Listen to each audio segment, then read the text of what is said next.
Hello friends, कैसे हैं आप लोग। आज मैं लेके आया हूँ अकाउंटिंग प्रिंसिपल का पार्ट 3। हमने पार्ट 2 में बात करी है काफी सारे कॉन्सेप्ट्स की। ठीक है, आज हम बात करने वाले हैं अपने प्रिंसिपल्स के अंदर तीन कन्वेंशंस की। हालांकि कन्वेंशंस हमारे पास चार होते हैं, बट एक कन्वेंशन मैंने डिस्कस किया है अपने फंडामेंटल अजम्पशंस में। अगर आपने पार्ट 1 पार्ट 2 नहीं देखा और आपने फंडामेंटल अजम्पशन नहीं देखा है तो उसकी जो वीडियो का लिंक है वो डिस्क्रिप्शन में डाल दूंगा, तो आप जरूर देखें ताकि आप आने वाले जो हमारे कन्वेंशन है उन्हें भी अच्छे से समझ पाए। तो हम स्टार्ट करते हैं। सबसे पहले हम बात करेंगे मोटिलिटी कन्वेंशंस की या फिर कॉन्सेप्ट की। तो ये क्या कहता है कि हमें किस आइटम को मटेरियल बोलना चाहिए, कौन सी जो जानकारी है, कौन सा जो आइटम है हमारा, उसको हम मटेरियल बोल सकते हैं। तो एज पर दिस कन्वेंशन कोई भी ऐसी इंफॉर्मेशन जो यूजर के डिसीजन को अफेक्ट कर सकती है, इन्फ्लुएंस कर सकती है, उसे हम क्या बोलेंगे कि ये जो इंफॉर्मेशन है या जो आइटम है वो कैसा है, वो मटेरियल है। ठीक है, अब यूजर कौन होते हैं? जो भी कंपनी से डायरेक्टली और इनडायरेक्टली कनेक्टेड है। जैसे मैनेजमेंट हो सकता है, उसके जो ओनर है वो हो सकता है, जो सप्लायर है वो हो सकता है। अगर किसी बैंक ने लोन दिया है उस बिजनेस को या उस कंपनी को, तो वो भी क्या है, यूजर है। इसको क्या बोलते हैं, स्टेक होल्डर। जिसका भी इंटरेस्ट लाई करता है बिजनेस ऑर्गेनाइजेशन के अंदर, उसको क्या बोलते हैं, स्टेक होल्डर या फिर यूजर। तो ऐसी कोई भी इंफॉर्मेशन जो यूजर के डिसीजन को अफेक्ट कर सकती है, इन्फ्लुएंस कर सकती है, उसे हम क्या बोलेंगे, दिस इंफॉर्मेशन या आइटम इज मटीरियल। मतलब वो यूजर के लिए इंपॉर्टेंट है, तो उसको डिस्क्लोज करना चाहिए। अब कौन सा आइटम इंपॉर्टेंट है, कौन सा आइटम इंपॉर्टेंट नहीं है, ये डिपेंड करता है सिचुएशन पर। ठीक है ना, और ये वरी करता है from one organisation to another. कैसे?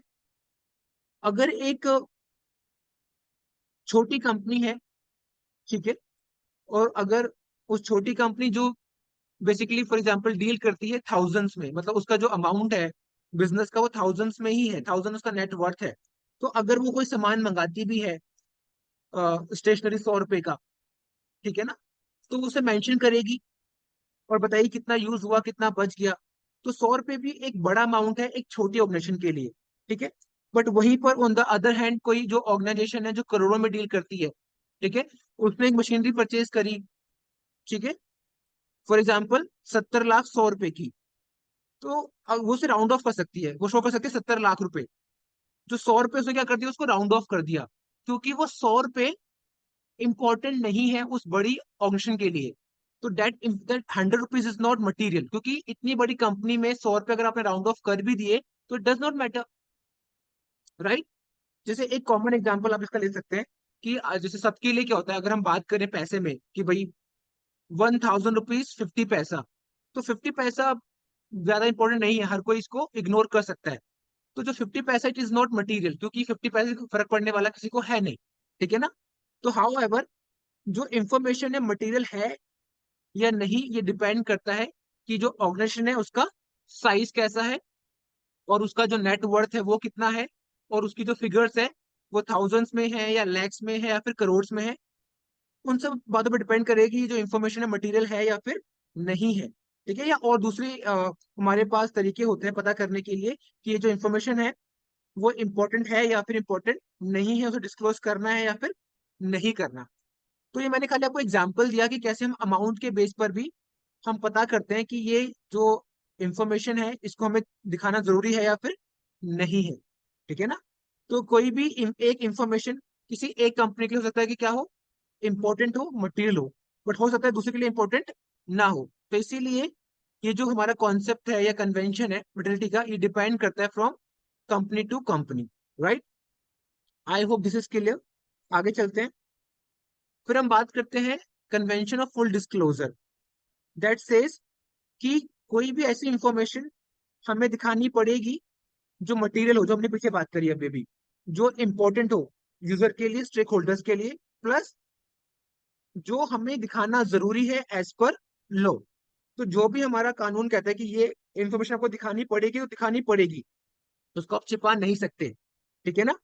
और ऐसी और दूसरी कोई इंफॉर्मेशन, ठीक है, जो जानना जरूरी है स्टेक होल्डर को। अभी मैं आपको देता हूँ एक एग्जांपल और जो पीछे मैंने डिस्कस नहीं किया, कि अगर कोई और डील आने समय में साइन करने वाली है आपकी ऑर्गेनाइजेशन, आपकी कंपनी, तो उसको वो दिखाएगी, ठीक है ना, अपने फुट नोट के अंदर, अपने एडिशनल इंफॉर्मेशन के अंदर, कि हम फ्यूचर में क्या करने जा रहे हैं।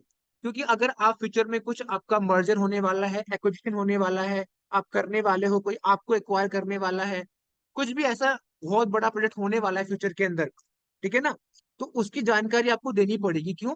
क्योंकि ये ऐसी जानकारी है जो ऑब्वियसली बात है इन्फ्लुएंस करेगी स्टेक होल्डर्स को। अगेन कौन है स्टेक होल्डर? जिनका भी इंटरेस्ट लाई करता है उस बिजनेस में। जैसे फॉर एग्जाम्पल जिन लोगों ने शेयर खरीद रखे हैं उस कंपनी के, तो उनको जानने का हक पड़ता है कि कंपनी अगर कुछ करने जा रही है फ्यूचर में, तो उसकी जानकारी उनको दी जाए। तो ऐसी कोई भी जानकारी जो मटेरियल है और जो अंडर लॉ आनी चाहिए, उसको हमें डिस्क्लोज करना जरूरी है। ठीक है, अगर डिस्क्लोज नहीं करेंगे, तो जब भी अगर कुछ ऐसी ऑडिटिंग होती है या कोई कंप्लेंट होती है, तो जो ऑर्गेनाइजेशन उसके अगेंस्ट कोई एक्शन भी लिया जा सकता है। तो दिस कन्वेंशन सेज कि we should disclose all the required information under law and which are material, right? आगे ये जो है बहुत ही ज्यादा इंपॉर्टेंट कॉन्सेप्ट है, कंजर्वेटिज्म एंड प्रूडेंस कॉन्सेप्ट। ये क्या कहता है? Do not anticipate a profit but provide all possible losses. मतलब अगर आपको फ्यूचर में कोई प्रॉफिट होने वाला है, तो उसके बारे में बात मत करो, उसे भूल जाओ, ठीक है ना, जब होगा तब देखा जाएगा प्रॉफिट, ठीक है। लेकिन अगर कोई लॉस होने वाला है, तो उसके लिए अभी से तैयारी शुरू कर दो। इन सिंपल वर्ड्स, अगर for example as a student, ऐसे सिंपल अगर एग्जाम्पल की बात करें आपको समझाने के लिए, कि आपको लगता है कि भाई मुझे आफ्टर 10 डेज या 15 डेज, ठीक है, मुझे पॉकेट मनी मिलने वाली है, और आपने क्या किया, पहले से ही अपने किसी फ्रेंड से उधार पैसे लेकर खर्च करना शुरू कर दिया, तो डेट इज रॉन्ग। जब आपको पैसे मिलेंगे आपकी पॉकेट मनी, आप तब खर्च करना, क्योंकि आपको मिलने वाले हैं फ्यूचर में, तो आपने क्या किया, पहले से उधार ले खर्च करना स्टार्ट कर दिया, दैट इज रॉन्ग। आपको ऐसा नहीं करना है। जब पैसे मिलेंगे आपको फ्यूचर में, तब सोचना उस बारे में। लेकिन अगर कोई खर्चा आपका आने वाला है फ्यूचर में, तो उसके लिए आप अभी से पैसे बचाना शुरू कर दें। जैसे मान लो कि आपको कोई अपने लिए कोई, लेट से, कोई एक बुक परचेज करनी है, एक नॉवल परचेज करनी है पढ़ने के लिए, जो काफी एक्सपेंसिव है।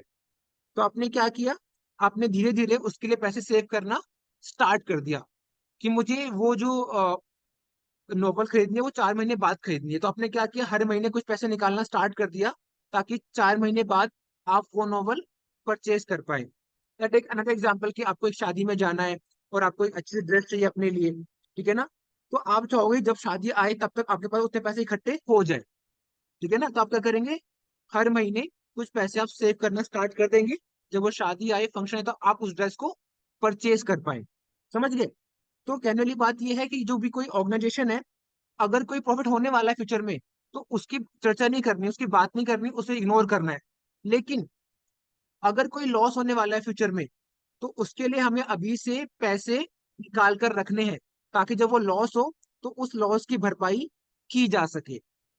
अगर हम बात करें इसके एग्जाम्पल की, ताकि आपको और समझ में आए, जैसे हमारा होता है क्लोजिंग स्टॉक, जिसको हम बोलते हैं इन्वेंट्री, जो साल के एंड में हमारी बच जाती है, जो बिक नहीं पाती मार्केट के अंदर, जो सामान हमारा बच गया। तो अगर उसकी हम वैल्यू पता करें कि इसकी वैल्यू कितनी है, तो दो वैल्यू हो सकती है। एक, जितने भी हमने उसे परचेज किया है, या जितने भी हमने उसको बनाया है। एक वो, जितने वो मार्केट में बिक सकती है। तो हमारे पास कितनी वैल्यू आएंगी? दो वैल्यूज। एक वैल्यू वो जितने में हमने उसको बनाया है, या हमने जितने में उसे परचेज किया है। दूसरी, जितने में वो बिक पाएगी आज की डेट पर। तो जो भी वैल्यू दोनों में से कम होगी, उसी वैल्यू को हम शो करेंगे बुक्स के अंदर, ठीक है। फॉर एग्जाम्पल, जो हमारा गुड्स बचा है, उसकी जो वैल्यू है मार्केट में है 30,000, ठीक है, और कॉस्ट है उसकी 25,000। हम क्या दिखाएंगे? 25,000, क्योंकि 25,000 क्या है हमारे पास, कम वैल्यू वाला हम अमाउंट लेंगे, ठीक है। ये हो सकता है कि मार्केट वैल्यू है 30,000, और हमने कितने में उसे बनाया है या परचेज किया है? 35,000 में, 35,000 में। अब कम कौन सी वाली है? 30,000। तो हम कौन सी वैल्यू लेंगे? 30,000। तो हमने क्या किया दोनों केस में, जो वैल्यू कम है हमने उसको कंसिडर किया, क्योंकि हमें प्रॉफिट को एंटिसिपेट नहीं करना, फ्यूचर में होने वाले प्रॉफिट को कंसिडर नहीं करना। दूसरा example, provision for doubtful debts. जिन लोगों को हमने उधार पैसा सॉरी जिन लोगों को हमने उधार सामान बेचा होता है, हो सकता है कुछ कुछ लोग हमें पैसा ना दें और भाग जाएं और हमारा पैसा डूब जाए।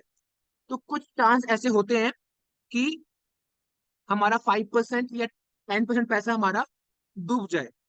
तो जो पैसा डूबने की पॉसिबिलिटी हमें अभी से लग रही है, अंदाजा लग रहा है, जो डाउट लग रहा है, उतने पैसों का अरेंजमेंट हम पहले से एडवांस में करके रख लेंगे। That basically provide all possible losses. तो जो भी लॉस हमें फ्यूचर में होने वाला है, उसके लिए हम पहले से पैसे निकाल कर रख लेंगे। तो that is example, we have provision for doubtful debts. तो हमने दो एग्जाम्पल यहाँ पे पढ़ लिए, जो आप अपने यूज भी करेंगे आगे चैप्टर्स के अंदर, ठीक है, जो बताता है आपके कंजर्वेटिज्म और प्रूडेंस के कन्वेंशन को या फिर कॉन्सेप्ट को। तो ये जो कॉन्सेप्ट है, इसके बेस पे एक क्वेश्चन आपका कम से कम जरूर आता है आपके एग्जाम में। तो ये आपको अच्छे से आना चाहिए। अगर फिर भी कोई डाउट आपको लगता है कि समझ में नहीं आया, तो अपना आप डाउट पूछ सकते हैं, ठीक है। उसके अलावा हमारे पास क्या है, अभी हमने बात की है ओवरऑल इन तीन पार्ट्स के अंदर कि हमारे पास कौन कौन से प्रिंसिपल्स हैं, जिसमें हमने बात करी कि हमारे कॉन्सेप्ट भी हैं और कन्वेंशंस भी हैं। हमारे पास एएस भी होते हैं, that is accounting standards, Ind AS भी होते हैं और आईएफआरएस भी होते हैं, ठीक है।